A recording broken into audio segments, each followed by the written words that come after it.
आज की इस वीडियो में हम लोग फुल सॉल्यूशंस चैप्टर को बहुत ही इंटरेक्टिव वे में एक लाइक ट्रेडिशनल वे में नहीं बट एक एचटीएमएल की हेल्प से समझेंगे और बहुत ही इंटरेक्टिव नोट से आपको ये रिवाइज करने में बहुत ज़्यादा हेल्प करेंगे। तो चलिए शुरू करते हैं।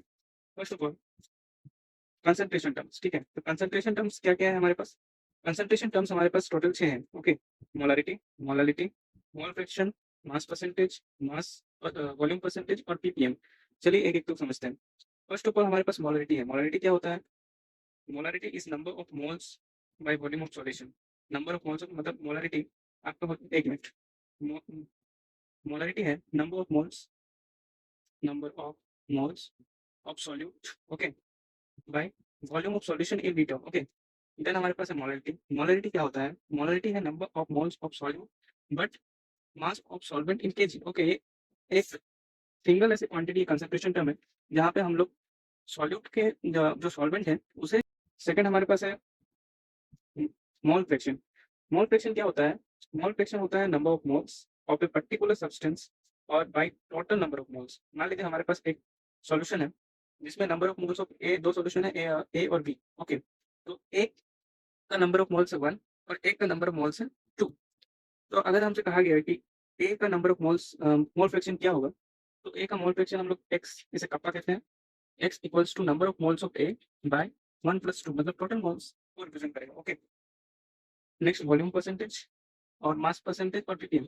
Volume percentage volume of solute by total volume और mass percentage mass of solute by total mass into 100%, okay. Percentage में जब भी आप जाएंगे तो 100% ऐसे आपको देना पड़ता है, ओके। अब पीपीएम क्या है? एक मिनट। अब पीपीएम, पीपीएम का मतलब होता है पार्ट्स पर मिलियन, पार्ट्स पर मिलियन, ओके, मतलब 10⁻⁶। और पीपीएम जो है बहुत सी ज्यादा छोटी क्वांटिटी में जो सब्सटेंस प्रेजेंट होते हैं उनको कवर करने के लिए, उनको उनका कंसंट्रेशन निकालने के लिए यूज होता है। पीपीएम का यूज कहाँ पे होता है? पीपीएम का यूज आपका होता है पॉल्यूटेंट्स की कंसंट्रेशन निकालने के लिए और जो रेयर थिंग्स होती हैं, बहुत ही ज्यादा रेयर जो एकदम नाम मात्र की पाई जाती है, उनका कंसंट्रेशन हम लोग पीपीएम की हेल्प से निकाले जाते हैं। क्योंकि पीपीएम बहुत ही, पीपीएम का मतलब होता है 1 मिलियन पार्ट में उस एक सब्सटेंस का कितना पार्ट प्रेजेंट है, ओके। 1 मिलियन बहुत ही बड़ा नंबर होता है, 10⁻⁶।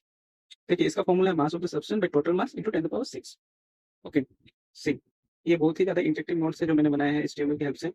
नेक्स्ट हमारे पास जो टॉपिक है वो है सॉल्युबिलिटी, ओके। जो कंसंट्रेशन टर्म्स थी ये आपको सॉल्युबिलिटी सॉल्यूशन चैप्टर में बहुत हेल्प करेंगे क्योंकि कंप्लीट सॉल्यूशन चैप्टर में ये बहुत ज्यादा काम करने वाली है, ओके। Let's see. देन हमारा नेक्स्ट टॉपिक है सॉल्युबिलिटी। अब सॉल्युबिलिटी होता क्या है? Solubility is the max amount of the solute that can be dissolved at a specific temperature and pressure. मतलब एक सॉल्यूशन में कितना मैक्स अमाउंट ऑफ सॉल्यूट हम लोग डिसॉल्व कर सकते हैं और एक स्पेसिफिक टेंपरेचर एंड प्रेशर होना चाहिए क्योंकि सॉल्युबिलिटी टेंपरेचर और प्रेशर दोनों से डिपेंडेंट करती है, ओके। कैसे हम आगे पढ़ेंगे। और ओके, फर्स्ट आपको सॉल्यूट क्या होता है, सॉल्वेंट क्या होता है बता दूं। सॉल्यूट अच्छा, फर्स्ट ऑफ ऑल सॉल्यूशन क्या होता है? सॉल्यूशन होता है एक homogeneous mixture, okay, homogeneous mixture of two और मोर सब्सटेंस, ठीक है। होमोजेनियस मिक्सचर होता है। होमोजेनियस मिक्सचर का मतलब होता है जिसकी प्रॉपर्टीज,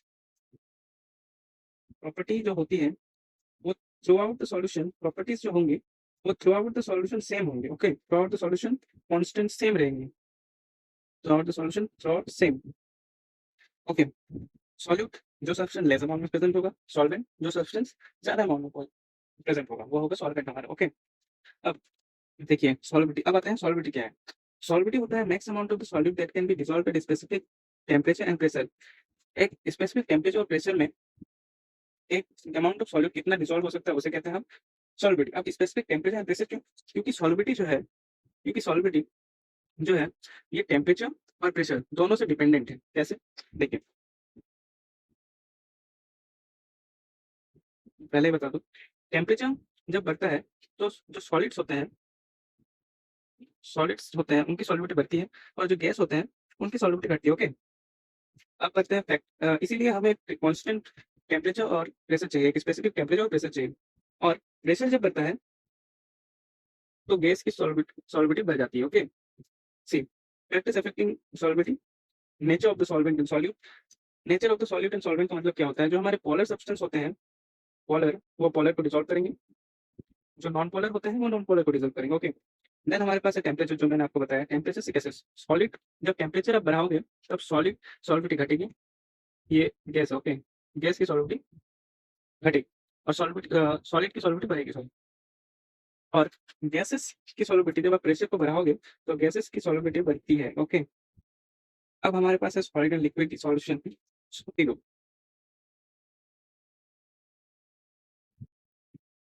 नेक्स्ट हमारे पास है हेनरी लॉ। हेनरी लॉ इसके लिए है, हेनरी लॉ इसको gas solubility, okay, gas solubility, gas हम लोग निकाल सकते हैं। अब हेनरी लॉ क्या कहता है? हेनरी लॉ कहता है कि एक गैस की सॉलिबिलिटी उसके प्रेशर के ऊपर डिपेंड करती है, ओके, प्रेशर के ऊपर, उसके पार्शियल प्रेशर के ऊपर। तो partial pressure is directly proportional to solubility. Solubility यहाँ पे है mole fraction X is kappa. अब ये हो गया हमारा P is directly proportional to X. अब इसे प्रोपोर्शनल का कांस्टेंट यहाँ पे आ जाएगा K H x gas, okay. P is partial pressure, P is partial pressure, K is Henry law constant मैं बताता हूँ, और x gas is, x gas होता है आपका सॉलिबिलिटी। सॉलिबिलिटी मतलब mole fraction of the gas, okay. अब Henry law is different for different gases. Henry law जो होता है कि जो कांस्टेंट जो होता है वो डिफरेंट फॉर डिफरेंट गैसेस, ठीक है। और हेनरी कांस्टेंट और सॉलिबिलिटी इनवर्सली प्रोपोर्शनल होंगे, सॉलिबिलिटी इनवर्सली प्रोपोर्शनल होंगे, ठीक है। मतलब अगर आप हेनरी कांस्टेंट को बढ़ाओगे, अगर आप हेनरी कांस्टेंट को बढ़ाओगे तो हमारा जो सॉलिबिलिटी है वो घटेगी, सॉलिबिलिटी घटेगी। और सिमिलरली अगर आप हेनरी कांस्टेंट को घटाओगे तो हमारा सॉलिबिलिटी, हेनरी कांस्टेंट को घटाओगे तो सॉलिबिलिटी बढ़ेगी, सिमिलरली, ओके। और एक रिलेशन है के एच जो है वो आपका directly proportional to temperature. Temperature बढ़ाओगे तो हेनरी कांस्टेंट भी बढ़ेगा, टेम्परेचर घटाओगे तो हेनरी कांस्टेंट भी घटेगा, ओके। यहाँ पे लिखा, और ये है हमारा Henry law. Partial pressure of the gas is directly proportional to the solidity of the gas, okay. KH क्या है? देन यहाँ पे वही बात है कि KH is inversely proportional to solubility, high temperature lower temperature. अब स्टेटमेंट, स्टेटमेंट ये है, solubility of the gas is directly proportional to its partial pressure above it, जो मैंने आपको बताया। और एप्लीकेशन क्या है? Packing of the cold of the gas in cold drinks, और जो मेडिकल कंडीशन है एनोक्सिया और बेंड्स, ओके, ये इंपॉर्टेंट है। देन हमारे पास नेक्स्ट है वेपर प्रेशर। वेपर प्रेशर क्या है? वेपर प्रेशर जो मैं हमने अभी पढ़ा कि P is directly proportional to x। तो वेपर प्रेशर कहता है कि जब दो वोलेटाइल लिक्विड्स होंगे A प्लस बी, उनका जब सॉल्यूशन बनाओगे तो उनका जो P टोटल होगा वो होगा P not A X A, P not B X B. अब P नॉट A का मतलब, P नॉट का मतलब यहाँ पे मैं आपको समझाता हूँ। P नॉट का मतलब है जो, अगर वो सब्सटेंस मान लीजिए हमारे पास A और B, जैसे मैंने कहा, पर्टिकुलर सब्सटेंस A का पार्शियल प्रेशर क्या है, ओके, वो आपको उधर गिवन रहेगा। It means A plus B एक सॉल्यूशन बन गया, और पी नॉट ए का जो पर्टिकुलर उसका एक अलग जो पार्शियल प्रेशर है वो क्या है, वो होगा आपका पी नॉट यहाँ पे, और एक्स से मतलब मोल फ्रैक्शन पे। और नॉन वोलेटाइल लिक्विड के लिए पी टोटल हो जाएगा पी नॉट ए एक्स ए। ऐसा क्यों? यहाँ पे जो हमारे पी नॉट बी है वो जीरो हो जाता है, ऐसा क्यों? क्योंकि एक non volatile solute makes it harder for the solvent to escape. मतलब जो नॉन वोलेटाइल सब्सटेंस है, मान लीजिए मेरे पास एक सॉल्यूशन है, एक सॉल्यूशन है, यहाँ पे वेपर, ये वोलेटाइल लिक्विड है। अब मैंने यहाँ पे अगर कोई नॉन वोलेटाइल सब्सटेंस लगा दिया तो ये क्या करेगा, ये इसके भी वेपर को निकलने से डिस्टर्ब करेगा। सो यहाँ पे हमारा वेपर प्रेशर घट जाएगा, ओके। तो उस कारण हमारा वेपर प्रेशर घट जाता है। तो हमने ये कवर कर लिया। नेक्स्ट हमारे पास टॉपिक है राउल्ट लॉ। अब first of all Raoult law क्या है?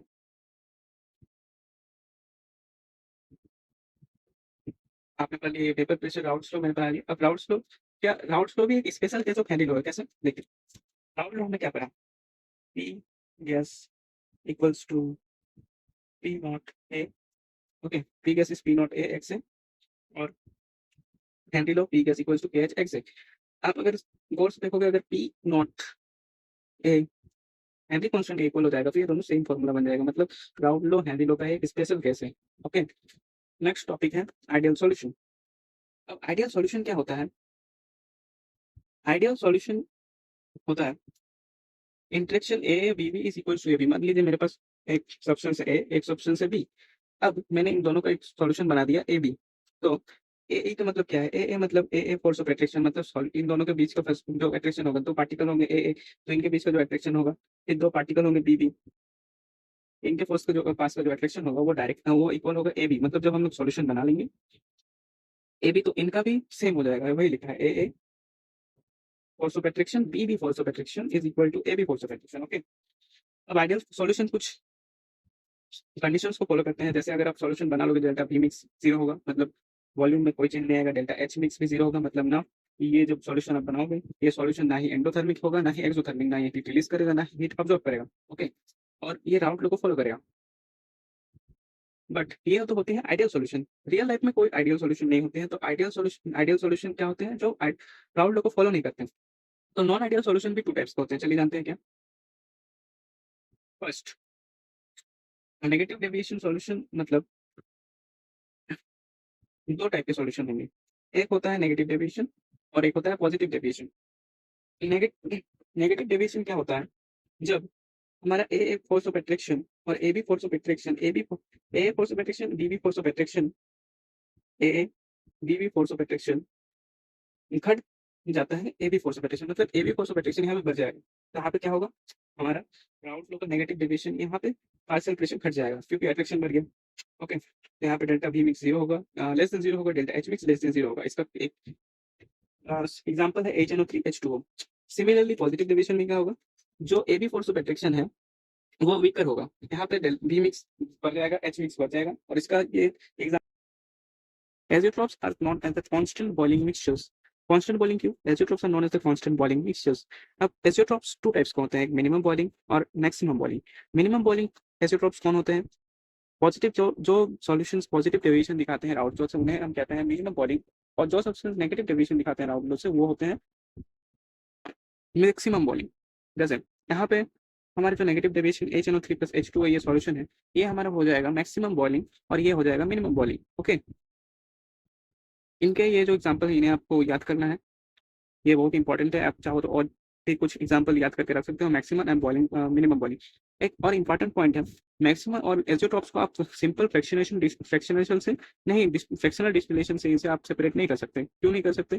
क्योंकि क्या होता है कि मिनिमम बॉइलिंग में अगर मान लीजिए एक का टेम्परेचर है 70 और एक का टेम्परेचर है 80, तो ये जो हमारा बॉइलिंग पॉइंट वाला ये जो हमारा मिक्सचर है, ये 71 डिग्री पे ही बॉईल करना शुरू कर जाएगा।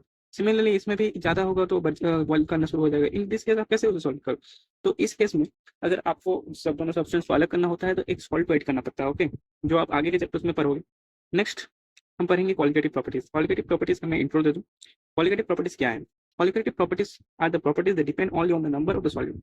मतलब एक सॉल्यूशन में एक सॉल्यूट कितने पार्टिकल्स है, उनसे ही क्वालिटेटिव प्रॉपर्टीज डिपेंड करता है, ना कि उसके प्रॉपर्टीज से। क्वालिटेटिव प्रॉपर्टीज होती है हमारे टोटल 4।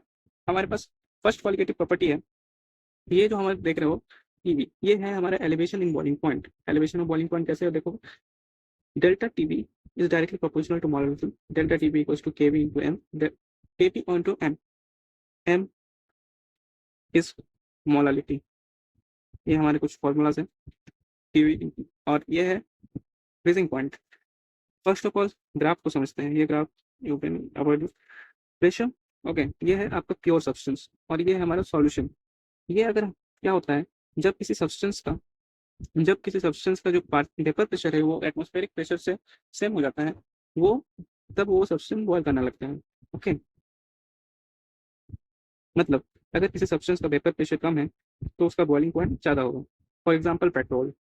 ये एक क्वेश्चन है कि how does the vapour pressure relates with boiling point. तो ये होगा आंसर कि वेपर प्रेशर, जब vapour pressure of a substance get equals to boiling point, the substance get starts to boil. Next हमारे पास टॉपिक है डिप्रेशन एंड फ्रीजिंग पॉइंट।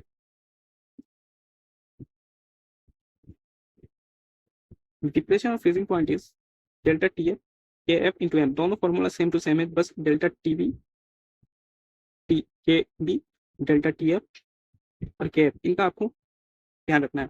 अब formula इनका आप कैसे निकालोगे? एक इनका फॉर्मूला है M2 मतलब mass of the solute. M2 equals to 1000। For example ये हम लोग डेल्टा के बी का बात करेंगे तो 1000 के B into W2 by W1 into W2 by W2 delta T B. Okay, next हमारे पास टॉपिक है ऑस्मोटिक प्रेशर। ऑस्मोटिक प्रेशर को हम लोग रिप्रेजेंट करते हैं पाई से और इसका फॉर्मूला होता है CRT। सी का मतलब concentration, R is a constant और टी इज टेम्परेचर। अब ऑस्मोसिस क्या होता है? ऑस्मोसिस का मतलब solvent flows from low concentration to high concentration. Let us suppose कि एक हमारे पास बॉक्स है, वहाँ पे हमने एक सेमी परिमेबल मेम्ब्रेन डाल दिया। सेमी परिमेबल का मतलब यहाँ से हमारा जो सॉल्यूशन है, सॉल्यूट पार्टिकल्स मूव कर सकते हैं इस यहाँ पे। तो मान लीजिए यहाँ पे है हाई और यहाँ पे है लो, यहाँ पे लो। तो ये क्या होगा कि लो कंसंट्रेशन से हाई कंसंट्रेशन में सॉल्यूट जो हमारे पार्टिकल्स है, सॉल्वेंट पार्टिकल्स है, वो मूव करेंगे। ओके, ये है ऑस्मोसिस। इनका यूज कहाँ पे होता है? विल्टिंग, टर्जिटी और लीची। आप देखते होगे कि वेजिटेबल शॉप्स होते हैं, फ्लावर शॉप्स जो होते हैं, वो हमेशा उन फ्लावर्स वेजिटेबल्स के ऊपर पानी छिड़कते रहते हैं। क्यों? क्योंकि जब आप पानी छिड़कोगे तो ऑस्मोसिस की हेल्प से वो पानी को अब्सॉर्ब कर लेंगे, देन वो खिले खिले से लगेंगे। Making pickles. पिकल्स में क्या होता है, आप जब आम का अचार में भी बना रहे हो तो आम को हमेशा नमक से नमक दिया जाता है, नमक से कवर कर दीजिए। ऐसा क्यों? नमक जब आप कवर कर दोगे तो नमक के कारण बाहर हो जाता है हाई कंसंट्रेशन और अंदर हो जाता है लो कंसंट्रेशन। अब क्या होता है, अंदर का सारा पानी बाहर निकल जाता है, जिससे नमक जो खाना है वो ज्यादा दिन तक प्रिजर्व रहता है बिना प्रिजर्वेटिव के। इसलिए पिकल बनाने के टाइम रो मैंगोज को मिक्स विद सॉल्ट, सॉल्ट के साथ मिक्स किया जाता है। अब ऑस्मोटिक प्रेशर क्या है, जिसके बारे में हम लोग कर रहे हैं, पाई। ऑस्मोटिक प्रेशर का मतलब होता है जो हमारा ऑस्मोसिस चल रहा है, ऑस्मोसिस चल रहा है, इस ऑस्मोसिस के प्रेशर, इसको रोकने के लिए जो प्रेशर इक्वल टू लगेगा उसे हम कहते हैं ऑस्मोटिक प्रेशर। ओके, तो ऑस्मोटिक प्रेशर का हमारा फॉर्मूला है pi equals to CRT। Next, osmotic pressure क्यों यूज होता है? ऑस्मोटिक प्रेशर क्यों यूज होता है? ऑस्मोटिक प्रेशर यूज होता है determining of the molecular mass of the protein enzymes and macromolecules.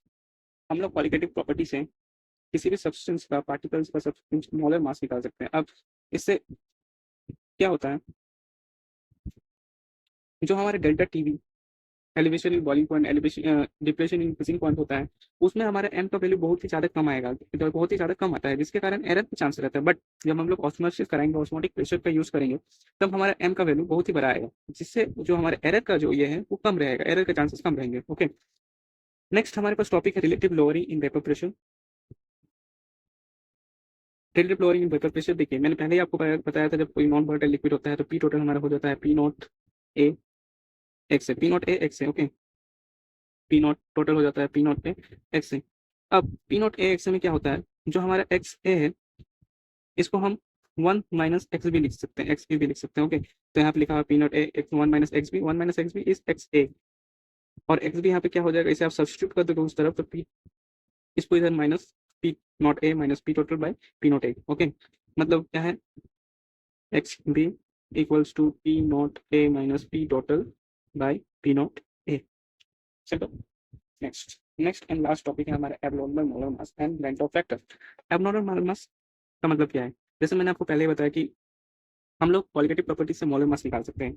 अब क्या होता है कि जब मान लीजिए हमारे पास कोई सब्सटेंस है NaCl, जब हमने इसका मोलर मास निकालेंगे तब हमारा क्वालिटेटिव प्रॉपर्टी से मोलर मास जो मास निकलेगा वो उसमें अलग आएगा। ऐसा क्यों?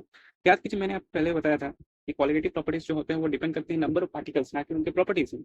तो क्या होता था कि जब भी आप NaCl मान लीजिए मैंने जैसे लिया, इसे आप वाटर में डालोगे, इसका जब आप एलिवेशन इन बॉइलिंग पॉइंट बाकी सब क्वालिटेटिव प्रॉपर्टीज निकालोगे तो ये डिसोसिएट कर जाता है, NO+Cl-। वैसे ही कुछ कुछ सब्सटेंसेस होते हैं जो एसोसिएट हो जाते हैं, मिल जाते हैं, in that case number of particles change हो जाती हैं, तो हमारा मोलर मास भी अपना बनाता है। तो इसे फिक्स करने के लिए क्या किया गया, इसे फिक्स करने के लिए निकाला गया आई का मतलब है वेंटो फैक्टर, और वेंटो फैक्टर का सिंपल सा फॉर्मूला है observe qualitative property bye calculated qualitative property. मतलब मान लीजिए मेरे पास NaCl है, NaCl मेरा 2 पार्टिकल्स में डिसोसिएट करेगा, calculated 1, observe calculative property 1, calculated qualitative property 1। Okay, मतलब हो गया।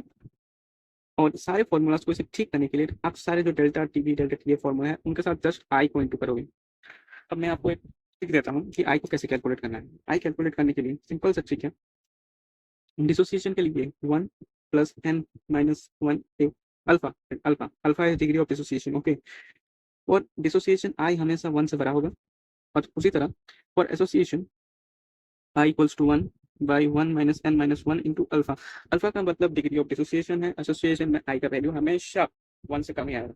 ओके, तो हमारा चैप्टर यही खत्म होता है। आपको अगर ये वीडियो अच्छा लगा, इस HTML new format of teaching अच्छा लगा, तो प्लीज़ हमारे इस वीडियो को लाइक करें, शेयर करें, चैनल को सब्सक्राइब करें। और अगर आपको ये HTML फाइल चाहिए तो प्लीज़ कमेंट में, अगर ज़्यादा कमेंट आएंगे तो पक्का इस HTML फाइल को आपको पहुँचाऊँगा, आपको प्रोवाइड करूँगा। अब यहाँ पे कुछ स्टिकी नोट्स हैं, जैसे कि आइसोटोनिक सब्सटेंस क्या होता है, आप इस पर क्लिक कीजिए to solution with same. Hypotonic substance क्या होता है, hypertonic ideal solution next volume में कुछ है, कुछ टॉपिक्स हैं जिन्हें आपको रिवाइज करना चाहिए, और मैंने इसे इंटरेक्टिव वे में प्रोवाइड करने का ट्राई किया है। थैंक यू, मिलते हैं अगले वीडियो में। Thank for watching. नेक्स्ट हमारे पास टॉपिक है एजियोट्रॉप्स। अब एजियोट्रॉप्स क्या होते हैं, let's see. Azeotrophs are known as the constant boiling mixtures. Constant boiling क्यों? Azeotrophs are known as the constant boiling mixtures. अब azeotrophs टू टाइप्स के होते हैं, एक मिनिमम बॉइलिंग और maximum boiling. Minimum boiling azeotropes कौन होते हैं? पॉजिटिव जो सॉल्यूशंस पॉजिटिव डेविएशन दिखाते हैं राउट जो से उन्हें हम कहते हैं मिनिमम बॉइलिंग, और जो सब्सटेंस नेगेटिव डेविएशन दिखाते हैं राउट से वो होते हैं मैक्सिमम बॉइलिंग। जैसे यहाँ पे हमारे जो negative deviation HNO3 plus H2O ये सॉल्यूशन है, ये हमारा हो जाएगा मैक्सिमम बॉइलिंग और ये हो जाएगा मिनिमम बॉइलिंग। ओके, इनके ये जो एग्जांपल है इन्हें आपको याद करना है, ये बहुत ही इंपॉर्टेंट है। आप चाहो तो और भी कुछ एग्जांपल याद करके रख सकते हो, maximum and boiling, minimum boiling. एक और इम्पॉर्टेंट पॉइंट है, मैक्सिमम और एजियोट्रॉप्स को आप सिंपल फ्रैक्शनेशन से नहीं, फ्रैक्शनल डिस्टिलेशन से इसे आप सेपरेट नहीं कर सकते। क्यों नहीं कर सकते? क्योंकि क्या होता है कि मिनिमम बॉइलिंग में अगर मान लीजिए एक का टेम्परेचर है 70 और एक का टेम्परेचर है 80, तो ये जो हमारा बॉइलिंग पॉइंट वाला ये जो हमारा मिक्सचर है ये 71 डिग्री पे ही बॉईल करना शुरू कर जाएगा।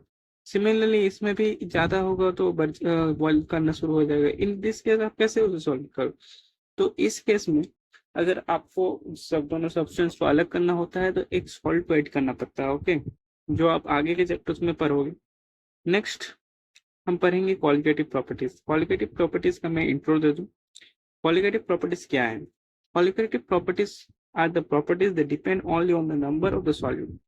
मतलब एक सॉल्यूशन में एक सॉल्यूट कितने पार्टिकल्स है उनसे ही क्वालिटेटिव प्रॉपर्टीज डिपेंड करता है, ना कि उसके प्रॉपर्टीज से।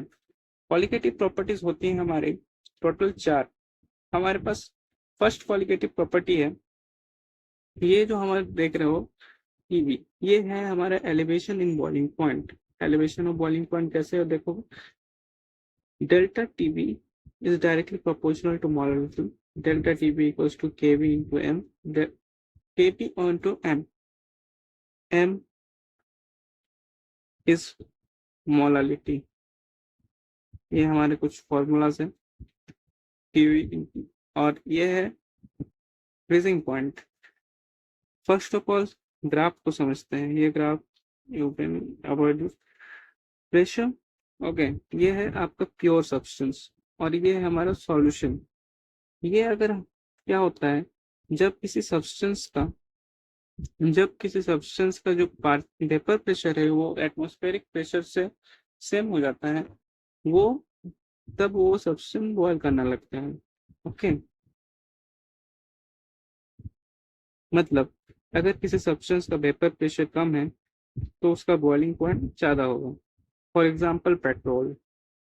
ये एक क्वेश्चन है कि how does the vapour pressure relates with boiling point, तो ये होगा आंसर कि वेपर प्रेशर, जब vapour pressure of a substance get equals to boiling point, the substance get starts to boil.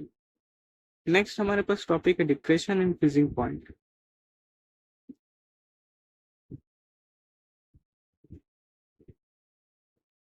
Depression और freezing point is delta T F K F into M. दोनों formula same to same है, बस delta T B T K B, delta T F और K F, इनका आपको ध्यान रखना है। अब फॉर्मूला इनका आप कैसे निकालोगे? एक इनका फॉर्मूला है M2। M2 मतलब mass of the solute. M2 equals to 1000। For example ये हम लोग डेल्टा केबी का बात करेंगे तो 1000 KB into W2 by W1 into W2 by delta TB. Okay,